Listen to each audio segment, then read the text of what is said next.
It is 100 years since British lawmakers tried to make it easier for women to work. But a century later, the question remains, just how easy is it? You're watching Roundtable.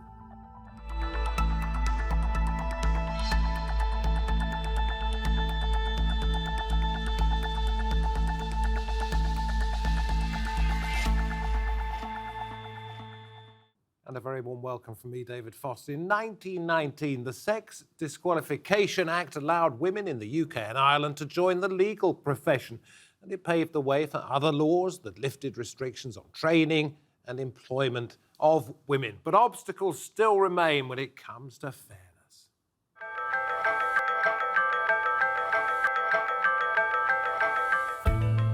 Gender discrimination at work is an ongoing global issue. Evidence suggests that women in the workplace are being treated unfavourably on the basis of their gender. Women continue to experience the gender wage gap. They currently hold just 5% of CEO positions at top US companies and are more likely to face harassment in the workplace. In the last century, women have fought to obtain multiple legal work rights. The US Civil Rights Act from 1964 prohibits discrimination on the basis of sex. In the UK, the Equal Pay Act was introduced in 1970. And for all countries, the Universal Declaration of Human Rights protects a women's work rights, like the right to a private life. This year marks 100 years since the introduction of the UK's Sex Disqualification Act, that enabled women to be barristers, solicitors, jurors and magistrates. But according to the World Bank, over 100 countries still bar women from working in certain industries. So will women ever gain true equality in the workplace? Very pleased to say that with me at the round table we have Emma Sinclair, Chief Exec of EnterpriseAlumni. That keeps companies in touch with its former employees, and she was the youngest Chief Exec to take a company public on the London Stock Exchange. Nia John here too from the Young Women's Trust, a charity that supports young women struggling to get into work, and Serena Laidley, who was a candidate for the Women's Equality Party at last week's UK general election. Great to have you all on. We'll talk about your election result in just a moment, Serena, if we may. But Emma, I don't know, you've been at work for 25, 30 years now. Compared to a century ago, things have got a great deal better. I know you don't know personally, but... I talk to the women in my family about this a lot, and I also read a lot of great statistics about progress, but here's my perspective. Yes, things have changed, but the pace of change has been glacial, and we need to do much better, much faster. And in terms of the movement of the glacier, has it slowed down in recent years, or have you seen it just sort of pretty much just potter along all of the time? Well, I think there are lots of statistics and lots of ecosystems. I inhabit a world of work, a world of finance, and in my ecosystem last week, there was a piece out celebrating the fact that 2.5% of venture capital money goes to women. A year before, it was 1.8%. So that's basically suggesting that almost 100% of money goes to men. So that 0.7% was certainly progress to celebrate. But if that's not glacial, I don't know what is. And so, whilst I am a naturally optimistic person, you know, there's a lot of work to be done, and preferably as fast as possible. I'm getting a bit fed up with it, to be honest. Serena, you're not only, well, you were a candidate at the election for the Women's Equality Party, but you're also a teacher. Yes. Yeah? Yes. What are the major obstacles, you think, to advancement for women these days?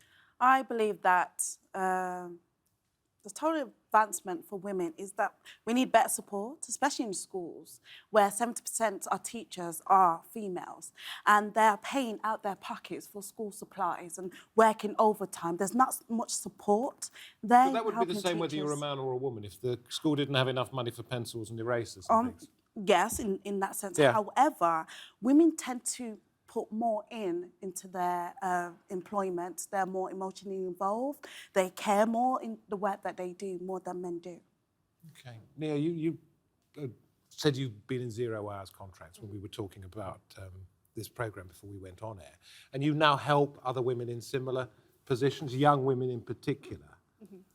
So the Young Women's Trust, it's a charity based in England, Wales, and it works with young women to try and get them to work by offering lots of practical advice. So that's things like just getting your CV checked, and they offer a free CV check service. They also offer coaching So you can phone up other women and they can sort of help you get to where you need to go, whether that is into employment or even just building confidence. Do young women specifically have problems that young men do not? Because it's the Young Women's Trust. I'm wondering why, when it comes to work, it's not called the Young People's Trust.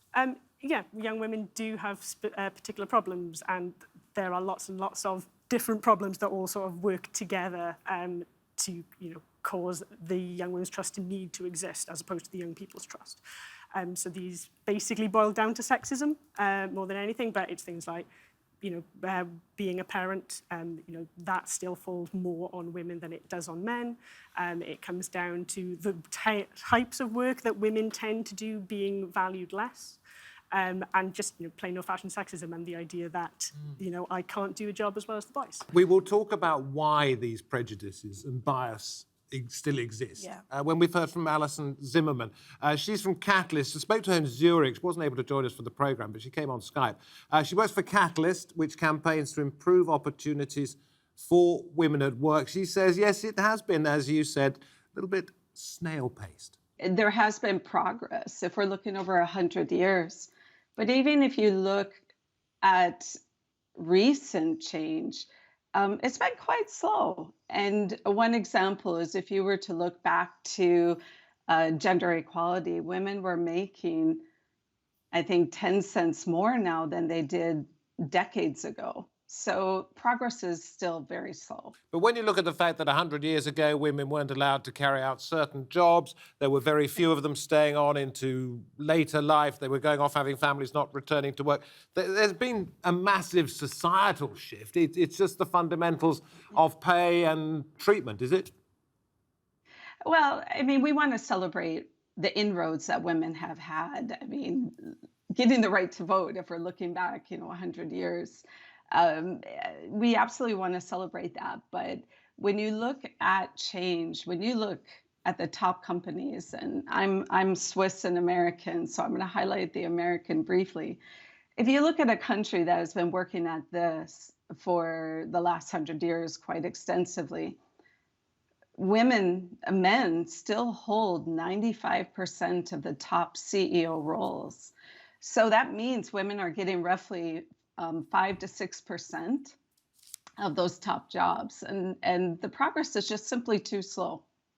One of the things I'm interested in is that you say it's time to stop, quote, fixing women. Now, I'm not quite sure what you meant by that. Well, I think there's been, years ago when we would go into companies, it was, oh, women, you need to be more confident. You need to look a certain way, act a certain way. And that is pretty archaic. The reality is that women are fine the way they are. If we're talking about development, then development should belong to both men and women. There are men that have to develop in areas, women that have to develop in areas. But making it simply about gender, that women need to change who they are in order to advance, that's just avoiding the whole problem. And the problem is there are systemic barriers that are really holding women back. And so it's not about fixing the women, it's about let's fix the workplace. What about the idea that men are perhaps blind to the problems that women face, that you have to explain to them that there are these issues before they say, oh, actually, that's right, there should be equality. The men just don't get it. Well, men hold, across all levels of society and corporations, they hold the majority of power. And so with that power comes privilege. And privilege, all it means is you've done nothing for it. It's an unearned asset that you got simply by being a man. Now, it doesn't mean that you didn't have to work for your job and do all that. But privilege is invisible to those who have it. And if I were to ask you or any men in the studio or listening, list off 10 privileges you have, many of you may not be able to do that. And it doesn't make you bad, it doesn't make you wrong, but it's just understanding that it's so unconscious, the privilege, that any step towards equity in the workplace might feel as if it's unfair. One of the problems that you've identified is that there's not enough mentoring, not enough sponsorship by men necessarily of women, and that would help women in the workplace to get on. But you also identified the fact that the Me Too Time's Up movement may well have scared men off from getting too close in these sort of relationships for fear of being misunderstood. It shouldn't be your fear of being called out if of something, oh, you get in an elevator, well, somebody might accuse you of sexual harassment. This is the wrong discussion. It really is. But sorry, If do you recognize that that fear exists in men? It does exist, but the fear is misplaced because the fear really should be discrimination. So it shouldn't be. So I'll give you an example. To reach the legal bar of sexual harassment, you must show a pattern of behavior. But if you step aside and don't include women, that could impact their career chances, such as getting a sponsor. You only need one case of discrimination, and that's sex-based discrimination. So the fear is misplaced. Well, our thanks then to Allyson Zimmermann talking to us out of Zurich. She mentioned 10 areas of privilege that men may not even know they have.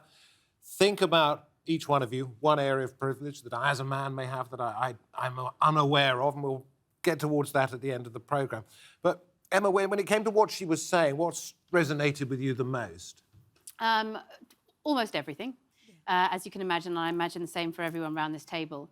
There are a few things that struck home. I mean, Allyson mentioned that women don't need to be changed, but that the workplace needs to be changed. And there is an immense amount of talk about mentoring and programs and ways to teach women to interact in the workplace. And by the way, men and women need this.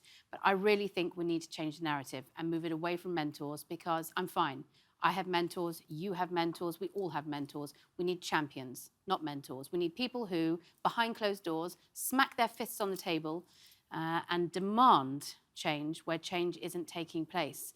And so I resist the suggestion that the way to make change is mentorship, because I'm good. I started off my life being mortally shy, terrified of speaking up, believe it or not, and a whole collection of other life skills I've had to learn over time. I'm good for mentoring, thank you. I've got great mentors. I want champions. This is for all of you, but I'll ask you this one. Do you need to be tougher than a man to be a woman in the workplace?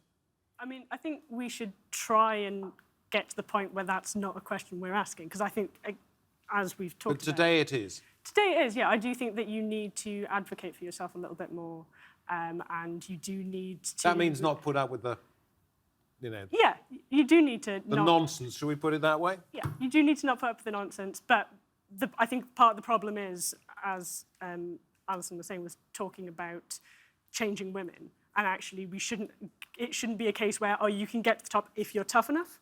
It should be a case that all women should be able to get to the top, provided that they have the skills and experience to do the job. But there's an interesting piece I read by, she's a psychologist, a work psychologist in the UK. I've got to bring the piece of paper in with me, but I can remember it.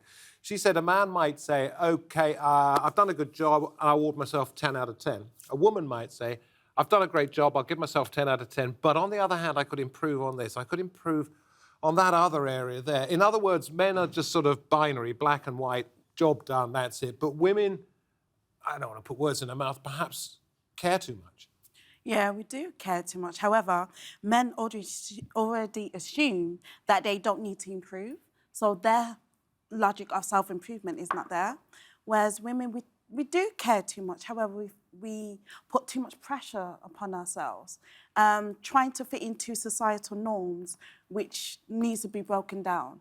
And therefore, we need to expand in our own self-belief. How did you find it standing as a parliamentary candidate? I mean, in many ways, politics, until you get to Westminster, is relatively equal in terms of the numbers of candidates on shortlists, etc., etc. No, unfortunately, it's not. We deal with politics every day. We don't have to wait until Westminster to deal with politics. No, but it's pretty poisonous out Westminster for a lot of women. That's what I'm saying. 1 in 5 women in Westminster are being harassed, which is terrible. But what about on the campaign trail? Do you think people were prepared to take you just as seriously as they might have done a male candidate? I did experience a bit of sexual biasness, and I had a great team, great support, and that's what kept me going. The thing wasn't about did they take me seriously because I'm a woman. the issue for me was, did they take me seriously because of the issues that I'm raising? And that's what I went with. But you can hardly have a man standing for the Women's Equality Party. Yes, we do have men in the Women's Equality. Well, thank you for putting me right. I'm so sorry I got that one wrong. It just seemed obvious to me. Can I add that, it's not, I don't think that men are doing wrong in general. I think they're just societal norms which becoming aware of is top of all of our agendas. So, for example, as young women, we are taught to be perfectionists, to be good girls, not to challenge anybody, not to cause a fuss, By not society to or debate. by mum and dad? Well, I think that those go hand in hand, right? Because your parents want to bring you up in a society that you can interact with. So, if you're a wild child, they know you're going to have a bit of a problem when it gets later in life. So they're trying to do the best by you. And I think when I was growing up, that was definitely the case. Now I see a sort of, you are a cupcake, sweet fairy on someone's T-shirt. And I'm like, totally, that's true. But you are also an empress and a goddess and will be excellent at maths. Because, sometimes the narrative towards women is different to the narrative the narrative towards young girls is different to the narrative towards young boys. So I don't know that it's not. I don't think men wake up in the morning, generally speaking, and like, I'm going to see how I can keep the woman down. But there's just some societal change that needs to really get moved along if we're going to reach gender equality before 2200, which is when it's predicted to hit in. Was that gender equality or pay equality? Pay equality. Yeah, World Pay equality Economic for Forum women. says Exactly. 200 years from now. Yes, and I mean, yikes, no thanks. What do you do next, then? If it's a society's problem, not necessarily caused by the male of the species, but it is a societal problem, do you just keep banging on and hope that the message gets through, or do you need governments to intervene here? I do think that we need governments to intervene. I think if we just stick to sort of the pay gap for now, I think if companies were going to solve this themselves, they would have done it. There are clear benefits to, just having a wider talent pool if you just want to keep it just to economics. So I think, you do need government to come in and say, okay, you are not doing well enough. We need to push this through. There is a reason why government, we're celebrating legislation coming through. That's why we're here today. We need to keep pushing that legislation through. Again, whether we can do that in, a parliament where 1 in 5 female MPs are harassed, it might take us a long time to get there. But I do think that we need legislative change. Positive signs, would you say? I disagree vehemently about the government having, the responsibility here. If we're thinking aloud, I think government have done their bit. Government don't do the hiring. They're not in every single room. They have created the ecosystem and the framework. And I think it's now on employees and employers and everybody, everywhere, whether you're working in, a fast food place or an office, the framework is there. If you don't see people at the table, it's everybody has a part in changing this. The law states what you need to do. And then there's, of course, the gender equality. Now, companies now have to disclose their pay gap. So I would wonder what else we might ask the government to do. I mean, harassment in Parliament, completely unacceptable, but harassment that framework in any is workplace. there. Yeah, but that framework is created by the government for that not to be the case. And so I wonder what else could we ask them to do that would actually... By the way, everyone should be doing something, but I just, I'm interested to know whether you think, any one of you, that there are particular sectors that are necessarily bad about this, helping women to advance themselves. I mean, since I was 17, I've been a journalist, and I have been outnumbered by women in every single workplace that I have been in. Now, therefore, that says that, to me, that journalism is pretty much okay when it comes to offering equal chances. in leadership positions in front of the camera? Yeah, actually, yes. Oh, yes, yeah. But do you think there are particular sectors that are bad? Areas that we need to definitely improve on? We definitely need to improve on the manufacturing and technological side, as well as scientific side as well. We need more women in those industries, and not just health and social care and just teaching. It needs to be equal. Not what they call the nurturing professions. It needs to be across the board. Is that more, right? Did you find it tough as a young woman coming up, taking a company public? Did you think you faced pressures that men would not have done? I'd say in the earlier side of my life, I always believed it was about talent, not gender, and didn't believe that wouldn't be the case. As I have gone through the ranks, I definitely, consistently, the older I get, see that it is sometimes about talent, but sometimes gender is a challenge. There are, we all know our own ecosystems very well. In my world, women get less money. There are, sort of 6% of the FTSE 100 are CEOs. There's just, all the statistics are fairly negative. There are positives. There are little sprouts of positives which I cling to and hope will grow, Well, from okay, tiny share seeds them and with us. large. Well, I mean, in my world, financing, as I mentioned, is extremely biased towards men. My company is the only company in the world at scale that has gender balance in terms of its investors, which was the hardest thing I have ever done. Forget IPOing a company or anything I've ever done in my life. Finding women in equal number to invest with men was very hard. So I spend my life discussing the negative statistics about women in finance, women in technology, women in corporate leadership, and I wanted something positive to have to say, because the narrative in itself is quite depressing, and sometimes negativity begets negativity. Nia, do you think the message you need to get out to young women at the moment is you've just got to keep on? It doesn't matter what is thrown at you, you've got to keep on. And perhaps you see the despair or the tiredness in their faces when they think, actually, it's going to be that much more difficult for me than it is for my mate Tom or Billy. Certainly, I think there's a lot of good stuff about saying, okay, like, this is going to be hard, but it is going to get better, I promise you. But I think, so when I went to university, for example, so remember we were 18, all the women that I knew were already worried about, how am I going to have a kid when I'm, 30 years old and be able to juggle a job? None of the boys were thinking about that. And it is exhausting to sort of spend, like, years of your life planning, okay, so what am I going to do when I'm 30? What am I going to do when I'm 40? Which the boys are just not doing.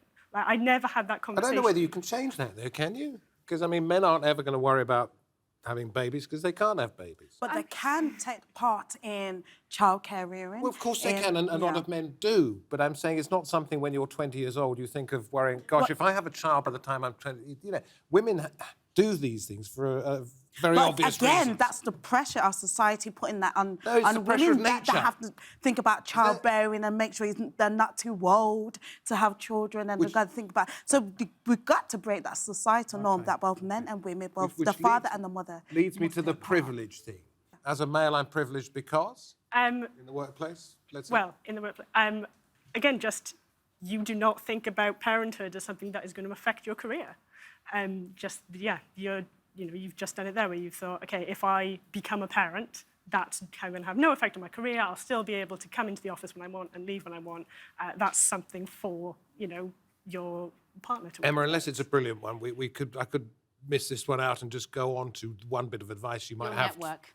Men naturally, it's biological, create networks, whereas women tend to build friendships and tribes in different ways. So you will have built a network through your life moving through the working environment because of your biology better than a woman. So you're saying I use the people I know because that's the way I am as a man. I use them No, you're taking to my advantage. a terrible Whereas women- leaning. I'm not saying you use the people that you know. What I'm saying is your natural way will be, generally speaking, to build direct networks. You meet Fred, or you meet a man or a woman at work, you need something tomorrow, you will ask. Women don't operate like that. So I'd say networks Therefore, and women are personal always security. at a disadvantage, perhaps. Well, that is a thing that can be unlearned or learned, isn't it? OK, one piece of advice. Let me ask you, Serena, you've just fought a battle, parliamentary candidate. Yes. You got some votes. Yes, I did. You didn't come first. No, I didn't. What one piece of advice would you give to young women starting out in work 100 years after this Sex Disqualification Act, and what have we learned that they could learn from you? Just don't give up. Continue to push through equality. If there's issues at work, if you're the manager, please fight for women and make a more level, equal ground for both men and women, and have job shares for both the male and females. OK, is it not possible, this is the last question, is it not possible, I don't know, I'll throw this one at you because you're in business on a day-to-day level. Is it not possible that all of these people are being mistakenly labelled misogynists, when in fact all they want, perhaps, is the best people to do the best jobs to make their companies the best? Two things. No one's labelled anybody a misogynist, or I certainly didn't, and didn't hear anyone around this table. We're just talking about the disparity between men and women. So I think the first premise is that any woman talking about gender equality, pay equality, is not suggesting that men are misogynists. They're suggesting that there's a pay gap issue and that needs to be addressed. So that's the first thing. The second thing is, I'd say you can't change what you can't measure. And in the last 5 years, certainly for my part, everything is being measured. So whether it's pay gap, whether it's performance when there are more women in leadership. So what we now know as a result of the last couple of years' worth of very interesting and in-depth studies is that when there is a diverse team, and diverse in every single way, at the helm of a business or a project or a unit, then companies perform better, employee retention is better, people are happier. So the financial returns as well as the kind of state of happiness are improved. So we now know that. So I think that what I'm hoping is that given that there are very clear statistics that make it actively true that it's good for business in every which way for there to be diversity, that those people who are making the decisions, men and women, will start to be much more inclusive in their policies. And if not, woe betide, because they'll get caught out by the need for transparency on gender pay gap. Listen, thank you. Thank you very much indeed. I'm sure we will be returning to this subject, perhaps not in 200 years' time when the pay gap and the gender trust issues will have been solved according to the World Economic Forum, but hopefully in a couple of years' time, we'll see if anything does move on, even if it is at a glacial pace. Thank you very much for coming on the programme. From me, David Foster, from the Roundtable team, we appreciate your time in watching this programme. Hope to see you next time. For now, goodbye.